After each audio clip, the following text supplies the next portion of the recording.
Hello everybody, welcome back to the channel. We are doing a series on these fabulous books by Lindsay Squire and illustrated by Viki Lester. This one is The Witch of the Forest's Guide to Folklore Magic. Connect to the wisdom of our elders, embrace the power of green magic. So this is a 5-part series.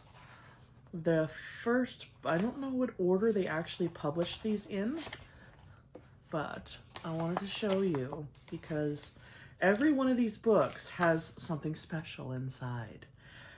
This one is all of your activities for the full moon for the month. So we got first quarter full moon all the way down, and there's, of course, waxing moon at the end here. And I thought this was just a really cool little addition. Most books aren't going to come out with something like this. So I thought I would show you that. You could use this as a little tarot sheet. You can use this to plan your month, all kinds of stuff. And of course, that reveals our beautiful artwork on the cover. Not just gorgeous. I think that's so pretty. Okay. So this book actually came out in 2025. So this is last year. Well, I love how they do their content spreads of these books. It's very, just relaxed and calm, but also very pretty and thorough. So we have our full introduction here, and then they actually give a little bit of things to know before reading this book. What is folklore? How can folklore enrich my craft? What is green folklore specifically? Right? Green folklore is the focus of this book.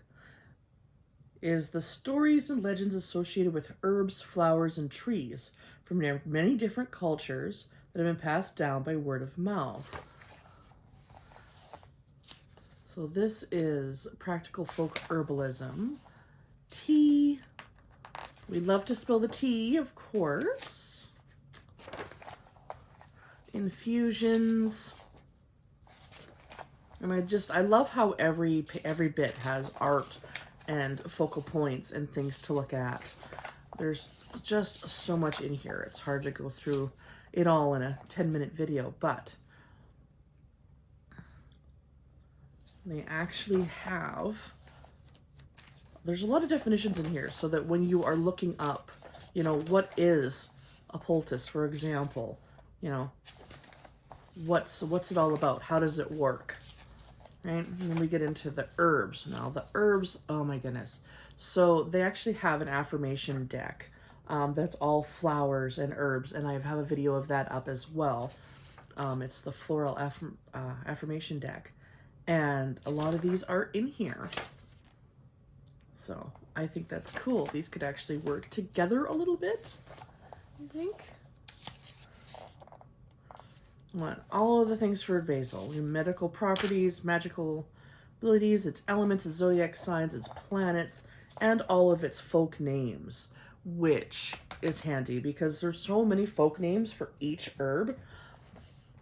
And they go through and they do a lot of our common herbs that we are going to find in the grocery store, in our backyard, that we can grab seeds for and grow in our garden if we choose. And there's medical things for so many plants that you would never think of how much a simple little sprig of marjoram could do. Mint, love mint. So we go through all of our herbs in here. And then we get to thyme, valerian, and keep going. These are all in alphabetical order, I think. And then we get into flowers. So we have herbs and their healing stuff, and then we have flowers. At the end of valerian, we actually have the 9 herbs charm. This is a whole thing. It's, oh my goodness.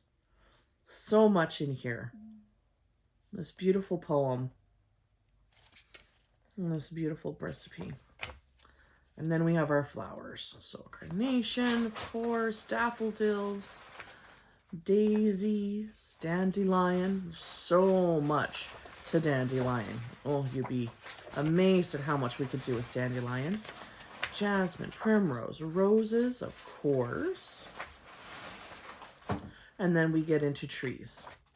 So they didn't do a whole giant thing of flowers. I think the reason for that is they wanted flowers that were accessible and guaranteed safe to use, which I don't blame them for. Hawthorn and all of our trees. Oak, love oak.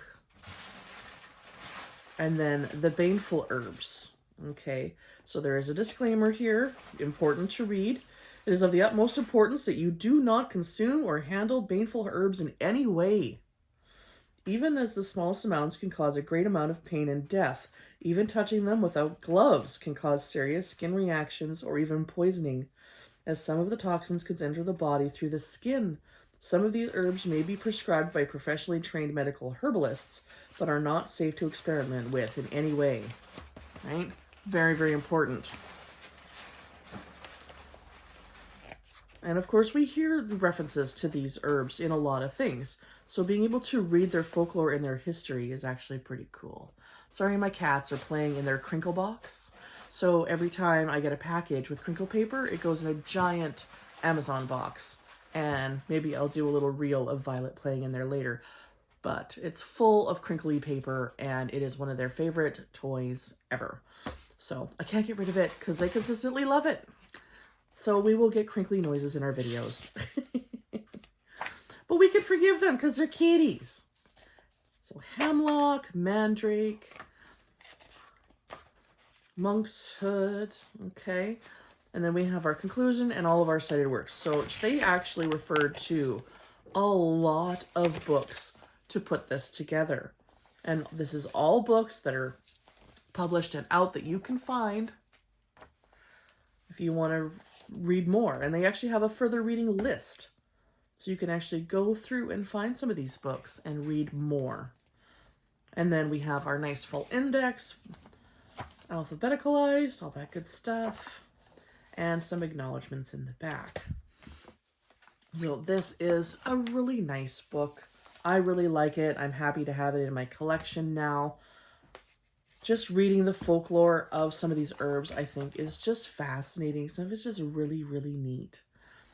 And knowing, you know, why we use bay leaves. You know, we use bay leaves in a lot of rituals, you know. And it's nice to have this information. And if you were going to get into herbs and get into more green magic and stuff, this is a great little book to help you on your way. Absolutely. And, I mean, the details that they put into this, I'm so impressed with. I love that when people think about, you know, what goes into a book and they go, well, why waste the dust jacket? Why not make it something useful and something really, really cool? So yeah, that is the Folklore Magick book by Lindsay Squire and illustrated by Viki Lester. You can find this in quite a few places. I will put a little Amazon link in the description for you. And yeah, let me know what you think. Love to hear about your thoughts. If you have this book, do you use it? Yeah. So may your path be lit by starlight and your spirit stay wild, my friends. And stay tuned for the next book in the series. We're going to do 3 more of these. There's 5 total. 5 books total. I'm excited.